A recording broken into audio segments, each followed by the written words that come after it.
I think being that I live in the city and I work downtown, I kind of see a lot of the pollution that's being produced. I notice downtown on hot days, at lunchtime I'm walking around, it's almost unbearable sometimes, all the exhaust fumes and whatnot you're getting. Well, when it's a air quality alert day and the air feels so thick, I don't even want to go outside. You can't be at 100% if there's a bad air day. So you don't reach your maximum. The quality of air here in Louisville is not as bad as it is in some cities, but it will become that way if we don't take a hard look at the facts. On a modern car, the emissions may not be severe. Certainly they're better than they were on older cars, but you're still producing emissions unnecessarily. If you're going to be sitting somewhere more than 10 seconds or so, I think it's better just to shut the car off. We mainly see that it affects people's quality of life, that when there is an ozone action day or an ozone alert day, or it's extremely cold, those people will have a diminished quality of life, mainly trying to avoid that trigger and staying indoors. When you walk outside every day, you can't not breathe the air. You're breathing the air. Everybody is breathing the same air. I want clean air for myself. I want clean air for my family. There's no technology that cleans the air for us. We're really stuck with what we have, so we need to start taking steps now to take care of it and keep it clean before it's too late.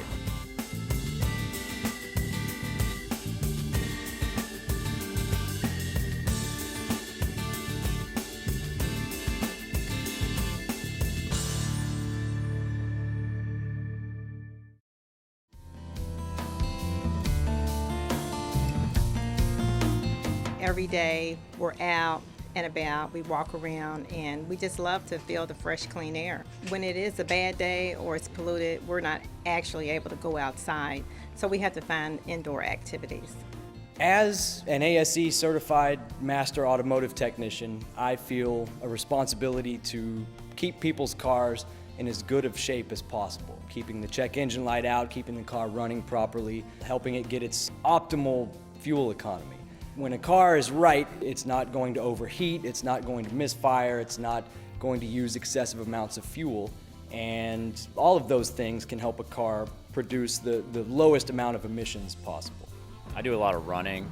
I was kind of training for one of these mud races, and the particular day that I decided to do this was about 99 degrees, and I noticed on the news there was an air quality alert. Typically I kind of ignore those and didn't think anything of it.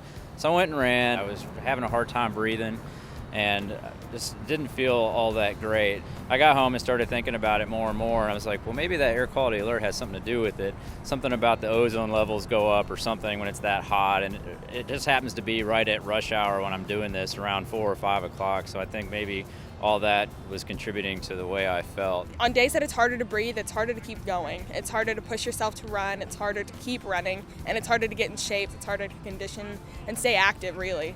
It's more difficult for me to stay motivated to be healthy and be outside and stay outside. Actually, it affects my family on a personal level because my grandson has asthma. When it is a bad day or it's polluted, I will have to actually pick him up from school. The school nurse will call me.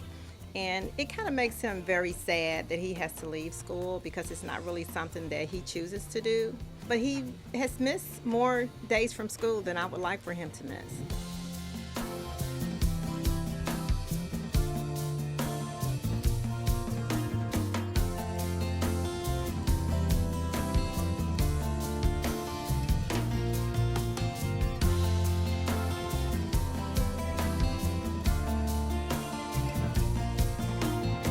Well, my daughter has reactive airway disorder, and so I never really thought about not being able to get enough oxygen. And when I first realized she wasn't getting enough oxygen, it made me mad. I wanted to do anything I could to help her.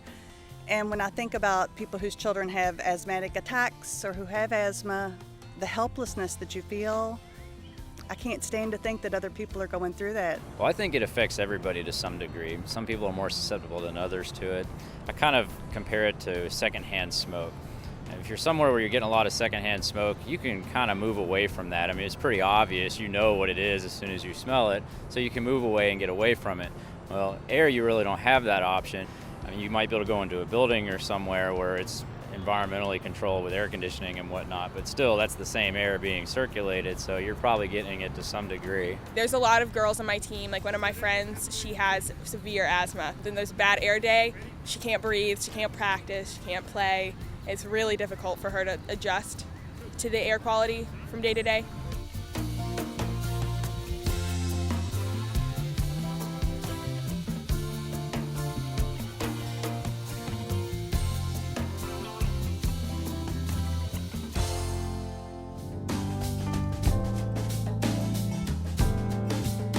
As an allergy doctor, my biggest concern is how it affects the patients that I see.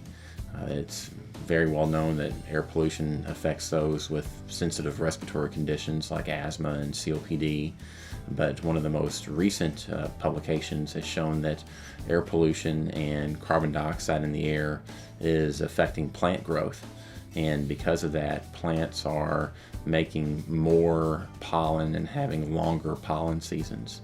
And so being in the Ohio Valley here in Louisville, where we have almost consistent rankings in some of the worst allergy cities for allergies, we are going to see greater pollen seasons and higher pollen counts as an indirect effect of air pollution. So I think it's important to care about the air, definitely, because you can't replace it. You can't filter it, you can't channel it through some magical tube that's going to make it better, and everyone breathes it. So it's important to keep it clean. Somewhere in the history of civilization, somebody decided it was a good idea to have treated, clean drinking water to improve the overall health of the community. Well, it's kind of like you wouldn't go to the Ohio River and just drink out of it because you have a choice. You can go to a water fountain where it's treated, clean water, and that's what you expect. Well, air, if you're having trouble breathing, you can't walk over to some kind of device and get clean air. You don't have a choice. There's also some data to show that the amount of air pollution may also affect heart disease. So whether you have some type of inflammation going on in your body, when it becomes a greater problem than just breathing, I think you're going to find more and more people are being affected and are going to become aware that they're affected. To be able to be healthy, to make better choices for our family, clean air is extremely important. Pollutants can actually cause you to isolate yourself from others. It can cause depression as a result of that. So I do believe that anything that we can do to improve air quality is going to be very important. I think for a regular population, even the slightest improvement would make a difference. There have been studies to show that emissions even below EPA standards for certain populations can contribute to greater emergency department visits. So we all need to take a responsible role at improving the air quality for those that are susceptible.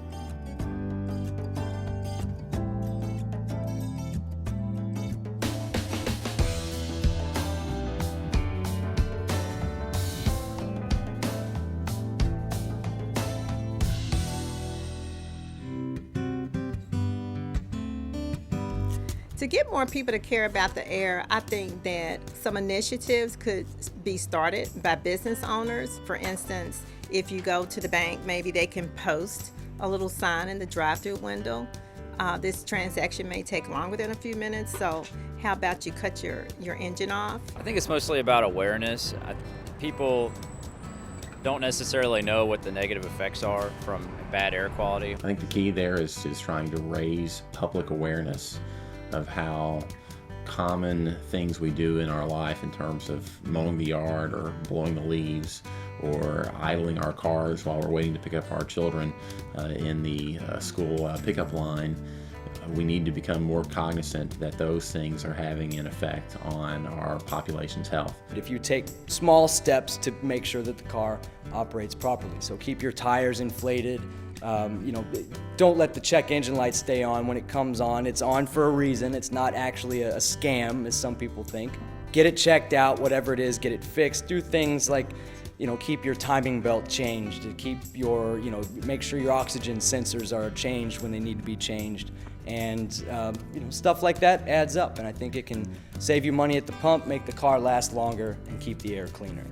Essentially, most of it seems to be related to vehicles. There's so many vehicles. Everybody has at least one car. You see all these monster cars driving around, and usually they're only occupied by one person. So maybe things like carpooling or turning the engine off when you're sitting for more than X amount of time, or buying more efficient vehicles, keeping your car in better shape so it's operating more efficiently, things like that. I think awareness is the most important aspect, so increased education in the community definitely, so maybe like posters up around the community and just more awareness and more discussion of what actually occurs, because there's some people that aren't affected by the air quality. Like, I am lucky not to have a really severe asthma like my friend does, but it's important for people like me to understand that there are people who have severe asthma, so it's important to turn off your car, don't let it idle, and it's important to like consider others.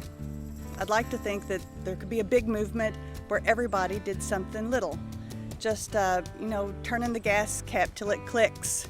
That's something little, but it's something everybody can do. Not mowing in the hot heat of the day on air quality alert days, just waiting till it's late in the afternoon, walking more, driving less. I think about all the little things that I've thought of to do. I don't think that people know enough, such as myself. I knew that my grandson had asthma, and I knew that I felt gravely concerned about his condition and also his environment.